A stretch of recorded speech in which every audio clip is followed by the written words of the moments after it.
ये दो तस्वीर आप देख रहे हैं, ये दो तस्वीर आपको सोशल मीडिया पे तमाम तरह की वायरल कराई और कई सारे लोगों ने इसको लेके अपनी अपनी बातें रखी। किसी ने बोला कि अब सब कुछ ठीक है और नरेंद्र मोदी जी का हाथ अब योगी के ऊपर है, अब योगी को सीएम बनाने की जिम्मेदारी खुद नरेंद्र मोदी ने ले ली है। और उन्होंने इस बात पे भी हामी भर दी है कि अब 2024 या 2024 के बाद अगर प्रधानमंत्री का कोई कैंडिडेट है तो भैया वो योगी आदित्यनाथ है। इस तरह की बातें सोशल मीडिया पे, व्हाट्सएप यूनिवर्सिटीज पे प्रोफेसर आपको लगातार दे रहे होंगे। लेकिन जो मैं विश्लेषण आपको देने जा रहा हूं तो वो थोड़ा सा आपको अटपटा लग सकता है। देखिए, जितने विश्लेषण के तरीके को आप समझ सकते हैं उतना बेहतर आपके इंटेलेक्ट को होने वाला है, उतना आपके दिमाग के लिए रहने वाला है। देखिए, योगी आदित्यनाथ के ऊपर नरेंद्र मोदी जी का जो हाथ है ये कद को रोकने के लिए और खत्म करने के लिए है। अब आप कहेंगे वह भाई तुम क्या राजनीति सिखा रहे हो, हमें क्या उल्टी उल्टी बातें बता रहे हो। दोस्त, राजनीति ही तो यही है जो आप नहीं देख सकते हो, यहां पढ़ पढ़ करके देखना हम लोग सीख जाते हैं। अब देखिए, आने वाले वक्त में होगा क्या। अब अगर बीजेपी चुनाव जीत भी जाती है, योगी आदित्यनाथ चुनाव जीत भी जाते हैं तो सीएम ये नहीं बनेंगे, सीएम और कोई बनेगा। अब आप कहेंगे वह भाई क्या बात कर दी आपने। देखो, नरेंद्र मोदी और अमित शाह ने अपने पूरे कार्यकाल में, यानी कि जब से चुनाव लड़ते आ रहे हैं 2000 से पहले से जब सक्रिय हैं, इतना कड़वा घूंट इन्होंने कभी नहीं पिया होगा जितना कड़वा घूंट योगी आदित्यनाथ ने 4 साल के अंदर इनको पिला के रख दिया। योगी आदित्यनाथ ने मोदी और अमित शाह की एक बात इन 4 साल के अंदर नहीं मानी। तब मोदी और अमित शाह को तो बात बड़ी बुरी लगी, बोले कि यार ये तो आदमी बड़ा ही खतरनाक होता जा। अब एक अलग स्ट्रेटेजी पे काम कर रही है। ये जो हाथ रखा गया है योगी आदित्यनाथ के कद और काठी दोनों को रोकने के लिए रखा गया। देखो, मैं आपको सुनाता हूं। देखो, एक सीएमओ और पीएमओ आपको पता है। पीएमओ प्रधानमंत्री का ऑफिस, सीएमओ यानी कि चीफ मिनिस्टर का ऑफिस। अब प्रधानमंत्री की टीम क्या करती है, बोलती है कि हम एक फोटो शूट करेंगे, 2 एंगल से हम फोटो लेंगे, एक में आप ऐसे हाथ रखना और दूसरे में आप जाते और बातचीत करेंगे। इस तरह के फोटो सोशल मीडिया पे आते हैं। अब देखो, कांग्रेस की तरफ से स्पॉट द डिफरेंस को लेकर के एक ट्वीट किया गया था। देखो, दोनों फोटो में देखो, एक फोटो में तो शॉल है नरेंद्र मोदी जी का और दूसरे फोटो में आप देखो तो गमछा रखा हुआ है। यानी कि इतना ज्यादा पागलपन है तो नरेंद्र मोदी जी जनता के बीच में बताने के लिए कि सब कुछ हमारे बीच में ठीक है फलान। और ये कांग्रेस के ट्वीट आप देख सकते हैं ना, श्रीनिवास है, इन्होंने भी ट्वीट सब कुछ किया था। तो 2 तरह के फोटो उन्होंने खिंचाए, उसका मकसद क्या था। अब नरेंद्र मोदी की टीम ने फोटो खींच लिए, अब वही फोटो एजेंसी को दे दिए गए और कहा गया कि 4 कविता की पंक्ति लिख दीजिए और यही 4 पंक्तियों को अब सीएमओ को भेज दीजिए योगी आदित्यनाथ के लिए। अब वो ट्वीट कर देंगे।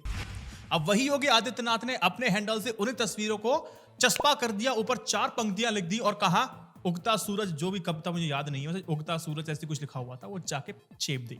अब यहां पर सारी संभावनाओं को लेकर के सबने अपने आकलन कर लिए। लेकिन ये तो बात सिर्फ अमित शाह नरेंद्र मोदी को पता है कि जितने कड़वे घूंट इन्होंने पिलाए हैं, कड़वे घूंट पिलाने का वक्त अब योगी आदित्यनाथ को होगा। देखो, योगी आदित्यनाथ और पीएम नरेंद्र मोदी के बीच अगर आप देखोगे ना, बहुत ज्यादा समानता है। वो एक 2 कॉपी है। नरेंद्र मोदी की और योगी आदित्यनाथ एकदम 2 कॉपी है। काम करने का स्टाइल वही है।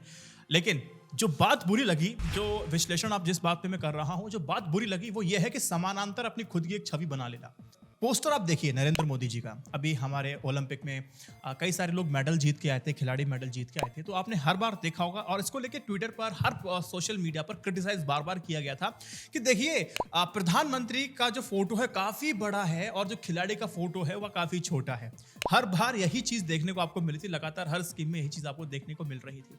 लेकिन योगी आदित्यनाथ जब भी पोस्टर लगाते थे, आप ऑब्जर्व कीजिएगा, वो योगी आदित्यनाथ का और मोदी का जो पोस्टर है वो लगभग लमसम बराबर रहता है।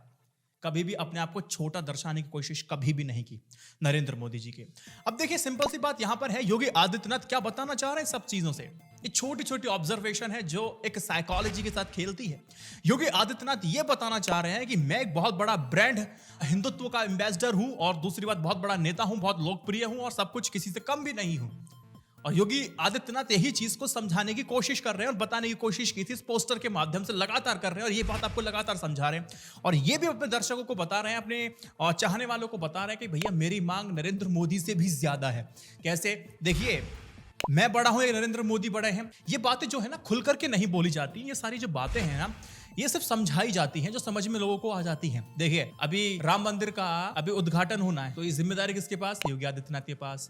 काशी विश्वनाथ कॉरिडोर की जिम्मेदारी किसके पास? मथुरा मंदिर की जिम्मेदारी किसके पास? योगी आदित्यनाथ के पास। अमित शाह नरेंद्र मोदी के पास क्या है? कुछ भी नहीं है। ऐसा कुछ मेरे पास, मैं बड़ा नेता हूं और स्टार प्रचारक तो मैं ही हूं। योगी आदित्यनाथ कहते थे बार बार, स्टार प्रचारक में मेरी मांग देखो कितनी ज्यादा बढ़ती जा रही है। मैं एक पोस्टर बॉय हूं, जबरदस्त तरीके से काम कर रहा हूं। असम हो, पश्चिम बंगाल हो, मध्य प्रदेश हो, राजस्थान हो, कहीं पर भी हो, पोस्टर बॉय की लिस्ट में अगर टॉप नंबर किसी का होता था तो वो योगी आदित्यनाथ का होता था। तो कद लगातार बढ़ता गया और वो पोस्टर के रूप में मैंने और आपने हर बार देखा, उस चीज को देखा। तो ये बात ना नरेंद्र मोदी जी को थोड़ी सी लगा कि यार थोड़ा टाइट करना पड़ेगा मामला। अब देखो, जो अमित शाह और नरेंद्र मोदी का जो मॉडल था ना, वो यूपी में नहीं चल पाया था। अब यूपी में नहीं चल पाया तो ये दिमाग इनके खराब हो गए। अब इन्होंने बोला कि हमारे सुन ही नहीं रहे साहब ये, अब अंदर से कुछ ऐसा करते हैं कि ऐसा लगे कि अकेला चलने वाली जो छवि है योगी आदित्यनाथ की बना देते हैं, क्योंकि टीम को साथ लेके नहीं चलते हैं। और राजनीति में अगर ये छवि बनती है कि सिर्फ व्यक्ति अकेला ही काम करता है और दूसरों की इज्जत नहीं करता है, दूसरों की बात नहीं सुनता है, तो राजनीतिक तौर पर, व्यक्तिगत तौर पर इसकी फजीहत होगी, ये सारी बातें होंगी। एक सिंपल सी बात ध्यान रखना दोस्त, अगर सारे विधायक बीजेपी के जीत के आए हैं, जरूरी नहीं कि वो सीएम के ही पक्के वफादार हो, वो हाईकमान के वफादार भी हो सकते हैं। तो मोदी ने मोदी और अमित शाह की जो स्ट्रेटेजी रही वो यही रही कि ऐसा करते हैं ना, अब एक छोटी सी इनकी इमेज को बदलने की कोशिश करते हैं। अब मोदी और अमित शाह ने क्या किया, उन्होंने ना एक मतभेद का हल्ला बनवाया। योगी अकेले चलते हैं, मनमानी करते हैं, हल्ला बनवा करके ओबीसी नेताओं का दबदबा बनवाया, मेल मुलाकात करवाई। मतलब यूपी में सब कुछ ठीक नहीं है, इसका हल्ला करके मुख्यमंत्री को केशव प्रसाद मौर्य जैसे नेताओं के मान सम्मान के लिए कहा गया। जबकि असलियत तो भाई ये निकली थी कि प्रधानमंत्री नरेंद्र मोदी ने अपने सांसदों को कभी महत्व दिया ही नहीं। प्रशासन में जनप्रतिनिधियों की कम से कम प्रवृत्ति में भाजपा को ढाला है, वैसे ही योगी आदित्यनाथ ने विधायकों और मंत्रियों की भी हैसियत रखी है। मैंने शुरुआत में आपसे बोला था कि आप चाहे कुछ भी कर लीजिए, ऑटोक्रेसी जो है ना वो हर सरकार में रहती है, जहां महसूस हो जाती है कहीं पर और कहीं पर महसूस नहीं होती है। ऑटोक्रेट में अगर आप देखेंगे, योगी और मोदी का सिर्फ यही हाल है। मतलब मोदी जी अब अपनी सांसदों की सुनते नहीं और योगी आदित्यनाथ विधायकों को घास डालते नहीं, यही हाल है। यानी कि जो भी काम होगा पीएमओ से होगा, जो भी काम होगा वो सीएमओ को होगा, चाहे डिपार्टमेंट आपके पास कुछ भी से। अगर योगी ने बोला तो होगा, अगर योगी ने नहीं बोला तो नहीं होगा, पीएम ने बोला तो होगा, नहीं होगा नहीं होगा उनके। तो ये हाल इनके पास है। लेकिन यहां तो योगी आदित्यनाथ बेफिक्र होकर अपना काम कर रहे थे, क्योंकि योगी आदित्यनाथ को एक बात तो पता चल गई थी, उनकी इंटरनल टीम ने उनको बता दी थी कि देखिए, राज्य में सरकारों की एंटी इनकम्बेंसी बहुत कम है, लेकिन केंद्र सरकार की जो काम करने के तरीके और पॉलिसीज है उसकी एंटी इनकम्बेंसी बहुत ज्यादा बढ़ जाती है, जिसकी वजह से राज्य सरकार का नुकसान होता है।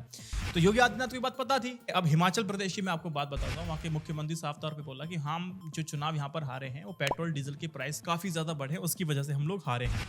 तो एंटी इनकम्बेंसी जो है ना वो सेंटर की वजह से एंटी इनकम्बेंसी है, स्टेट की सरकार की वजह से एंटी इनकम्बेंसी नहीं है। तो योगी आदित्यनाथ अपना अकेले चल रहे हैं, उन्हें पता है कि भैया मेरा जो काम है वही काम मैं करने वाला हूं, एंटी इनकम्बेंसी मेरी व्यक्तिगत तौर पे है नहीं।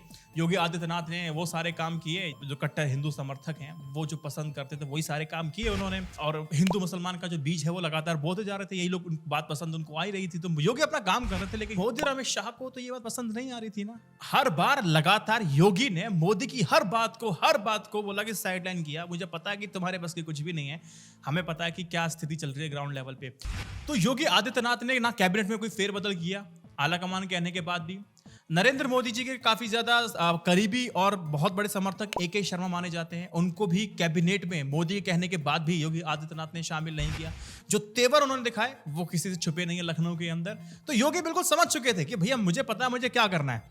अब भाई कड़वा घुट तो पी रहे थे लगातार, अब लगातार अगर आप कड़वा खिलाते जाओगे सुबह दोपहर शाम, तो भैया किडनी तो खराब हो ही जाएंगी ना। अब जब किडनी खराब हो जाएंगी तो कब तक आप जीवित रह पाएंगे ना, बहुत ज्यादा दिनों तक आप जीवित नहीं रह पाएंगे। कब तक आप डायलिसिस कर पाएंगे, नहीं कर पाएंगे भाई, समस्या हो जाएगी बहुत ज्यादा।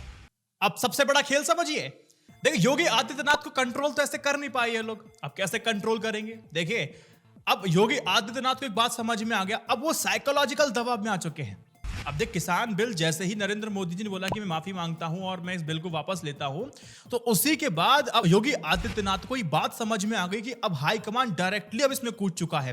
राजनाथ सिंह, नरेंद्र मोदी, अमित शाह, JP नड्डा, इन्होंने अपने हाथ में कमान संभाल ली है और आने वाले वक्त में बहुत बड़ी समस्या होने जा रही है। अब आप बोलेंगे कि इसमें समस्या वाली बात क्या है, इसमें हाईकमान ने कमान अगर संभाल भी ली, इसमें समस्या नहीं तो अच्छी बात है, सीट जीत के आएंगे। नहीं दोस्त, अब के देखो खेल क्या होगा। अब मैं आपको एक बात समझाऊं, आप देखिए चाहे चुनावी समीकरण कितनी भी तरह से बदल जाएं या फिर पूरे पलट जाएं, और आप ये मान के चलिए कि अगर जैसे भी अगर बीजेपी की सत्ता में वापसी अगर हो जाती है, तो आपको क्या लगता है कि योगी आदित्यनाथ दोबारा से मुख्यमंत्री बन पाएंगे? नहीं बन पाएंगे।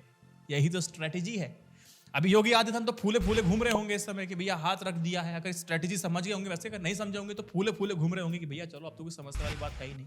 हर मौके पर मोदी ने अब योगी को सराहाया है, उनको ना कर्म योगी कहा है। अमित शाह ने भी सपोर्ट बार बार किया है, लगातार ये बताने की कोशिश की है कि इन दोनों के बीच में कोई भेदभाव नहीं है। तमाम तरह की प्रक्रियाएं चल रही हैं, जो प्रकारांतर रूप से जो नुकसान हो सकता था वो नुकसान की भरपाई करने की बात चल रही है। लेकिन समस्या सबसे बड़ी ये भी तो हो जाती है दोस्त, अगर बार बार ये कहेंगे हम सब एक साथ हैं, हम सब एकजुट हैं और हम बीच में कोई भेदभाव नहीं है, तब भी तो एक शक को पैदा कर देती है। चलो मैं उस बात पे नहीं जा रहा कि शक को पैदा कर देती है, लेकिन आप ये भी देखो ना कि अब होगा क्या। चुनाव जीत गए लेकिन मुख्यमंत्री योगी नहीं बनेंगे। कैसे नहीं बनेंगे भाई? देखो, अगर आप लोग अभी ये निश्चिंत हो जा रहे हैं कि मोदी ने अगर कंधे पर योगी के हाथ रख दिया है वो प्रधानमंत्री बन जाएंगे, दोस्त अगली बात सुनो, समझ में आ जाएगा। देखिए, चुनाव जीत जाने के बाद मोदी और शाह और विधायक योगी आदित्यनाथ को मुख्यमंत्री नहीं बनने देंगे। यह नामुमकिन नहीं है कि जमीनी हकीकत में थोक में भाजपा विधायकों के टिकट कटे। और इसकी जो रणनीति में अमित शाह, राजनाथ सिंह, जेपी नड्डा क्षेत्रीय आकलन के आधार पर उम्मीदवारों की एक ऐसी लिस्ट बना के तैयार कर देंगे जिसमें योगी के समर्थकों के टिकट अपने आप कट जाएंगे और विरोधियों की उम्मीदवारी अधिक बनेगी।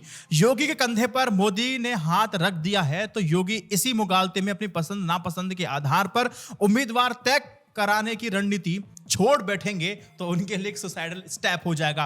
एक बात समझ लीजिए दोस्त, देखो मैं एक नॉर्मल वोटर हूं, आप नॉर्मल वोटर हैं। आप सीएम को नहीं चुनते हैं, आप सिर्फ अपने क्षेत्र के विधायक को चुनते हैं और आपके क्षेत्र का विधायक वही सीएम को चुनता है। अगर सीएम को चुनने वाले विधायक का मतलब यह है कि वो साम दाम दंड भेद सबसे अब जूझने के बाद या तो समर्थन जैसे भी कर रहा वो कर रहा होगा, समर्थन करेगा तभी वो सीएम बनेगा। यानी कि मेरा योगी आदित्यनाथ के साथ समर्थन है, यानी कि मेरा एक वोट उनके साथ है, तो भैया इनको आप सीएम बना दीजिए। यानी कि मतलब यह है कि विधायकों का समर्थन है, एक तरफा समर्थन है, तो सीएम बनने से कोई रोक नहीं सकता है।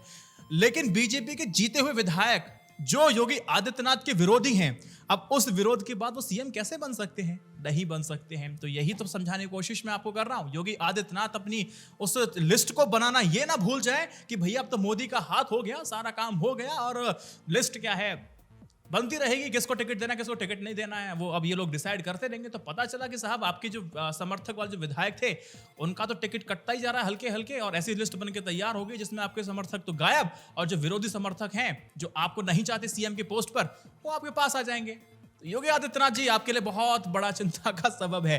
देखो, शायद बहुत ज्यादा क्लैरिटी के साथ आपको नहीं समझा पा रहा हूं, कोशिश तो मैंने पूरी की है कि सरल भाषा में आपको समझाऊं। तो ये सारा खेल आपको समझ में आ गया होगा कि ये कंधे पे हाथ नहीं, ये कद पर हाथ है।